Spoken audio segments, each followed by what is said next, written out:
उसके लिए हमारे विधायकों की संख्या भी ज़्यादा होनी चाहिए। तो इसलिए हम लोग प्रयास करेंगे कि जनता की समस्याओं को हम लोग तभी ज़्यादा मजबूती से रख पाएंगे जब हमारे पास विधायकों की संख्या ज़्यादा होगी। हमारी पार्टी में गया और औरंगाबाद होते हुए आए, तो इस हिसाब से पलामू को विशेष सुविधा मिलनी चाहिए। और झारखंड सरकार ने जो बातें कही थी, दरोगा लोग पीछे पीछे गाड़ी को हाँकते, जैसे बैल हम लोग हाँकते हैं तो हाँकते हुए उसको सीमा से अपना पार करते हैं, ये आपसे छुपा नहीं मीडिया बंधुओं। आपने भी पलामू प्रमंडल झारखंड का एक विशिष्ट हिस्सा है और एक बहुत बड़ी आबादी इस क्षेत्र में बसाव करती है।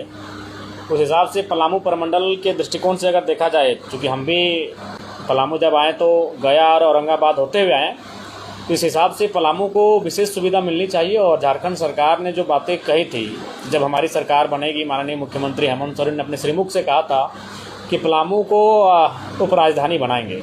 तो मुझे भी पलामू आकर लगता है, पलामू हम 2 बार आए और दोनों बार आने के बाद जो यहाँ के लोगों का रांची आना जाना, जो आवागमन की सुविधा है, तो सबसे पहले पलामू को उपराजधानी के रूप में तब्दील किया जाए। ये हमारी पुरजोर कोशिश रहेगी सदन में इस बात को उठाने की। और निसंदेह चूँकि हम लोग एक विजन के साथ चले हैं 2029 को लेकर, तो उसके लिए झारखंड का हर एक ज़िला, झारखंड का हर एक ब्लॉक, झारखंड का हर एक प्रमंडल, वहाँ से हमें अपार जन समर्थन की आवश्यकता है। और उसी लक्ष्य को लेकर हम लोग घर से निकले हुए हैं। देखिए, उम्मीद तो यही लेकर आए हैं कि जिस प्रकार से हम लोग का प्रदर्शन कोयलांचल में रहा, कोल्हान में रहा, दक्षिणी छोटा नागपुर के विशेषकर रांची राजधानी में हमारा जिस प्रकार से प्रदर्शन विधानसभा के चुनाव में रहा, आने वाले समय में पलामू प्रमंडल में भी हमारा प्रदर्शन वैसा रहे, यहाँ भी लोगों का समर्थन हमें वैसा ही प्राप्त हो, ताकि हम पूरे राज्य की आवाज़ को और मजबूती के साथ रख सकें। आज कोई भी लोग अगर परेशानी होती है तो निसंदेह वो डुमरी विधायक को खोजते हैं। तो हम भी कभी कभी हमें भी दुख लगता है कि हमारे पास सदन में भी बातों को रखने के लिए काफ़ी कम समय होता है, इकलौते विधायक हैं।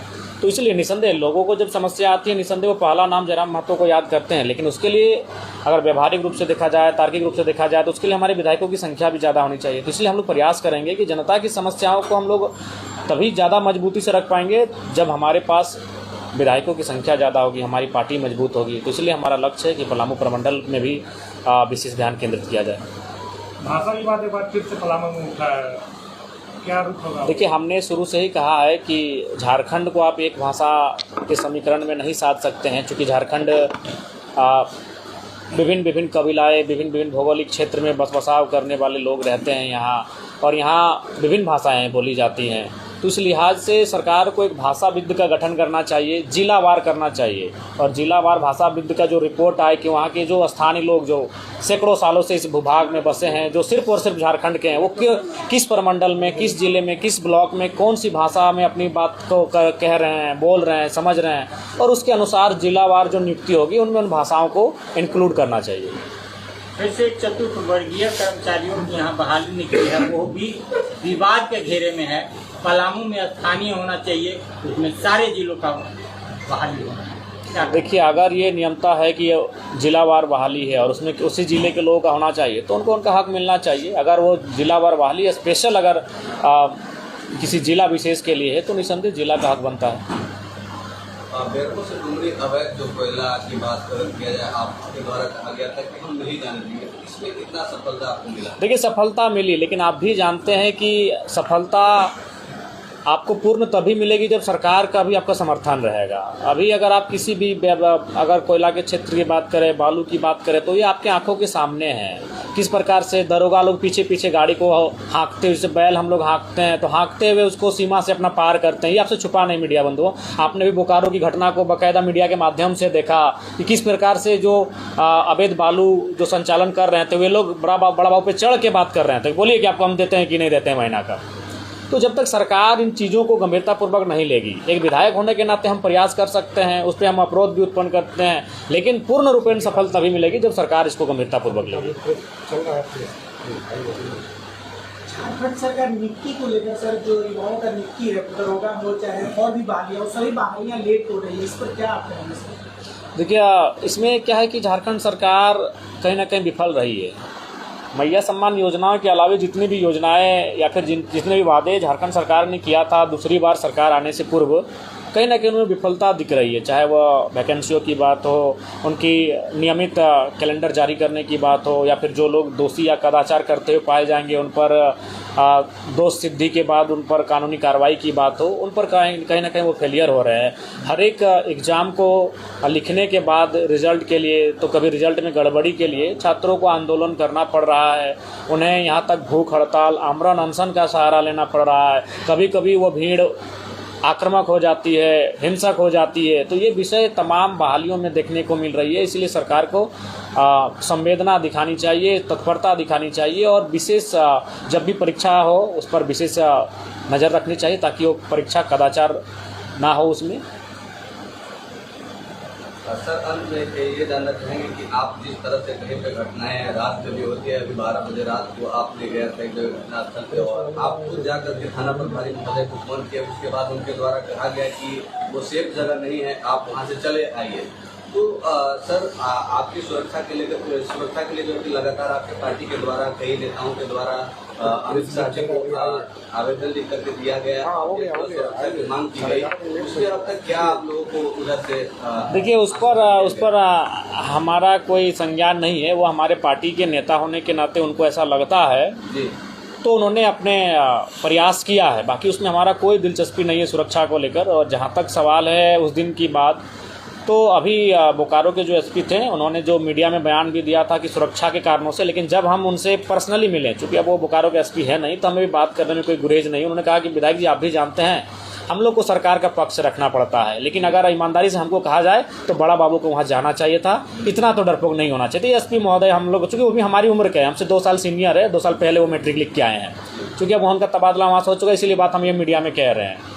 उन्होंने स्पष्ट कहा कि देखिए मीडिया में जो बातें कहते हैं विधायक जी उसको दिल पे मत लीजिएगा, क्योंकि हम लोग की भी बाध्यता होती है, लेकिन अगर मेरे भी बात को मैं अगर आपकी जगह होता तो शायद बड़ा बाबू को वहाँ आना चाहिए। तो ये एसपी महोदय ने खुद कहा, हालांकि उन्होंने मीडिया में कुछ और कहा, लेकिन अब वो चूँकि बोकारो के एसपी रहे नहीं, तो इसलिए बात हम भी मीडिया में शेयर कर रहे हैं। अच्छा जयराम जी, लगातार जब जनता दरबार आप लगाते हैं तो कहीं ना कहीं इस पलामू प्रमंडल के लोग भी जो है उनकी समस्या लेकर वहाँ पहुँचते हैं। तो आज पलामू प्रमंडल के दौरा पे हैं, क्या लगता है कि वैसे कुछ समस्या आप तक? बहुत सारी समस्याएं आ चुकी है जी। सुबह से ही लोग अपने आवेदन को दिए, अपनी समस्याओं को दिए, उनको हम लोगों ने अपने फाइल में रख लिया है, और जैसे ही हम कार्यक्रमों से फुर्सत हो जाएंगे उसको पढ़ेंगे और उसके बाद देखेंगे कि किस विभाग से संबंधित फाइलें हैं, उस विभाग से हम टेलीफोनिक भी बात करेंगे और अपने लेटर हेड के माध्यम से उनसे पत्राचार भी करेंगे। क्या लगता है कि जिस तरह से आज पलामू प्रमंडल का दौरा है, तो इसी तरह से हर जगह पे आप जो है जेल कैंप को एक अग्रसर रूप देने के लिए तैयार हैं कि क्या रणनीति? निसंदेह हमने तो अभी फिलहाल चूँकि अब ये बारिश का मौसम है, इसलिए सब लोग खेतीबाड़ी में, झारखंड खेतीबाड़ी प्रमुख राज्य है, तो फिर जैसे ही बारिश और खेतीबाड़ी का मौसम समाप्त होगा उसके बाद फिर से हम प्रत्येक सैटरडे संडे को किसी अन्य जिला का दौरा करेंगे, वो जिला जो हमारे कोयलांचल से बाहर हो। जैसे आज हम पलामू में हैं, तो हो सके अगला बार लातेहार में होंगे, अगला बार गढ़वा में होंगे, लोहरदगा में होंगे, साहिबगंज में होंगे, पाकुड़ में होंगे, दुमका में होंगे, गोड्डा में होंगे। तो इस प्रकार से प्रत्येक संडे को हमारा दौरा रहेगा विभिन्न जिलों में जो कोयलांचल की सीमा से बाहर आते हैं। चूँकि धनबाद, बोकारो, गिरिडीह तो हमारा रोज़ का आना जाना है, रामगढ़ तक भी हम प्रत्येक दूसरे दिन पहुँच ही जाते हैं, हजारीबाग भी तीसरा चौथा दिन हम पहुँच ही जाते हैं। तो इसके बाहर जो जिले हैं उन पर प्रत्येक सप्ताह हमारा एक विजिट होगा, वहाँ के कार्यकर्ताओं से मिलेंगे, वहाँ के लोगों की समस्याओं से रूबरू होंगे और अपना सार्थक प्रयास करेंगे। झारखंड विधानसभा की तरफ से आपको जो है अदर स्टेट जो है कुछ चीज़ों को सीखने के लिए भेजा गया था, उस क्या चीज़ समझ पाए जो झारखंड में अप्लाई करनी चाहिए? आपको लगता है कि वो चीज़ों में कमी है जो अन्य स्टेटों में है? देखिए अन्य स्टेट जो हम गए हैं वहाँ जो लोकेलिटी है वो स्पष्ट है कि जो अन्य राज्यों से के लोग हैं वहाँ अगर नौकरी के लिए जाते हैं भी सरकारी नौकरी, जैसे मान के चलिए कोई उत्तर प्रदेश का आदमी अगर यहाँ वीडियो बन के आ जाता है या फिर कोई अन्य पदाधिकारी या फिर कोई सरकारी नौकरी करने के लिए आ जाता है, तो निसंदेह आए, आने के लिए किसी को मना नहीं, भारत कुछ % भाई आएंगे, लेकिन वो भाड़े घर में रहेगा। जब उसका नौकरी समाप्त हो जाएगा वो तो अपना फिर जहाँ से वो आया था वहाँ चला जाएगा। ये होना भी चाहिए। जैसे हम लोग रेलवे में काम करते तो रेलवे क्वार्टर देती है, BCCL में काम करते तो BCCL क्वार्टर देती है। जब हम नौकरी को समाप्त कर देते हैं तो अपना क्वार्टर को छोड़ देते हैं, सारी सुविधाओं को छोड़ देते हैं, फिर अपना गाँव, अपनी मिट्टी वापस चले आते हैं। ये होना चाहिए और ये वहाँ पर है, अरुणाचल प्रदेश में है, नागालैंड में है, आसाम, आपका मेघालय में है, सिक्किम में है, जहाँ जहाँ हम गए ये उनका खूबसूरत नियम है कि ताकि अन्य राज्यों के लोग जाकर वहाँ बसाव करके उस राज्य को बाधित नहीं कर पाएंगे। बिहार में विधानसभा चुनाव है, क्या आपकी हम तो देखिए अभी उतना हम लोग बलशाली नहीं हुए हैं कि बिहार चुनाव के बारे में सोचे, लेकिन इतना है कि हम लोग विचारों से बलशाली हो चुके हैं। प्रशांत किशोर जी नो डाउट आज जो बिहार में काम कर रहे हैं, अब वो वहाँ के लोग क्या सोचते हैं नहीं सोचते, लेकिन झारखंड में जिस तरह हम लोग देख रहे हैं एक नई सोच, एक नई उभार के साथ आए हैं। तो देखिए उनके भी नेता कहीं ना कहीं जयराम महतो को वहाँ नाम ले रहे हैं, अपने जनसभाओं में जयराम महतो की विचारधारा को रख रहे हैं। और वहाँ नहीं है तो देखिए अभी तेजस्वी जी कहीं ना कहीं उन्होंने झारखंड को देखा, झारखंड को सुना, और वो अब क्या कह रहे हैं कि बिहार में 100% जो बिहार की नौकरियाँ होंगी वो बिहार को मिलेगा। ये तो झारखंड में बोली जा रही थी, जब झारखंड में बोली जा रही थी तो लोग कह रहे हैं चुनाव नहीं लड़ेंगे, लेकिन क्या प्रचार करने जाएंगे? देखिए अभी तक ये तय नहीं हो पाया है, क्योंकि अभी हम लोग को समझना होगा बिहार की आबो हवा क्या है, वहाँ हमारा क्या प्रभाव है, क्या पकड़ है। क्योंकि अभी हम लोग माने एक लंबी राजनीति करने आए हैं, तुरंत कोई ऐसा कदम नहीं उठाएंगे कि हमारा राजनीतिक संकट आएगा या फिर हमारे प्रभाव में कोई असर दिखेगा। लेकिन ये तो सत्य है कि झारखंड में जो चीज़ें घटनाक्रम हो रही है बिहार उसको देख रहा है और बिहार अप्लाई भी कर रहा है। वो स्थानीय नीति की बात हो, नियोजन की बात हो, तो ये चीज़ें कहीं ना कहीं झारखंड के छोटे से आंदोलन को बिहार के लोग, बिहार के बड़े नेता बड़ा अच्छा तरीके से देख रहे हैं और उन चीज़ों को वहाँ रख भी रहे हैं अपने सभाओं में, अपने कार्यक्रम में। ये हम लोग के लिए बड़ी उपलब्धि और बड़ी बात है। झारखंड में जो परिसीमन के विरोध होता है, क्या 2026 में परिसीमन जो लागू हो कैसे देखते हैं, आपकी पार्टी कैसे देखती है? देखिए परिसीमन तो हमें लगता है कि झारखंड में होना चाहिए, क्योंकि बहुत बड़ी आबादी झारखंड की हो चुकी है। जैसे अभी अगर मान के चले तो बोकारो में वोटर्स 6 लाख है, धनबाद भी विधानसभा हमको लगता है 5.5 लाख के आसपास वोटर है। ठीक उसी प्रकार मांडू और हजारीबाग में भी 4.5 लाख 5 लाख के आसपास वोटर हो चुके हैं। कई विधानसभा ऐसे जहाँ मात्र 2 लाख 2.5 लाख ही वोटर हैं। तो काफ़ी माने असमानता है। आपको एक विधायक को खर्च करने के लिए 5 करोड़ ही मिलता है, तो उसके पास अगर 5 लाख वोटर हैं तो भी 5 करोड़ मिलेगा, और 1.5 लाख वोटर हैं तो भी 5 करोड़ उसको मिलेगा। तो इसलिए जब परिसीमन हो तो इन सब चीज़ों का ख्याल रखना चाहिए, एक समानता होनी चाहिए वोटर्स का प्रत्येक विधानसभा में। तो हमें लगता है कि परिसीमन समय के अनुसार परिसीमन इस राज्य की मांग है और वो होना चाहिए। झारखंड है और झारखंड के युवाओं का आपसे काफ़ी उनकी समस्याओं का निदान हो सकता है। देखिए आप भी जानते हैं कि समस्याओं का निदान होगा, क्योंकि लोकतांत्रिक भारत है। उनकी जो समस्याएं वो लोकतंत्र से ऊपर नहीं है, वो कोई अलौकिक समाधान नहीं मांग रहे कि कोई देव्य शक्ति से वो तो डिमांड नहीं किए हैं। वो ऊपर में बैठे किसी ईश्वर अल्लाह खुदा पीर पैगंबर कोई जीसस से तो डिमांड नहीं किए हैं, कोई भगवान से तो डिमांड नहीं किए। वो लोकतंत्र के मूल्यों के अनुसार ही डिमांड किए हैं। तो लोकतांत्रिक मूल्यों के अनुसार उनके डिमांड का हल है, बशर्ते जो लोग जिन लोगों से वो डिमांड कर रहे हैं उनकी मानसिकता क्या है, उनका सोच क्या है, उनका विज़न क्या है। अगर उनका विज़न, उनकी सोच अगर सकारात्मक है तो निस्संदेह झारखंड के युवाओं के जो डिमांड्स है वो फुलफिल होने के लायक है। काउंटर की सांगठनिक ढांचा अभी तक कितना मजबूत हो पाया है?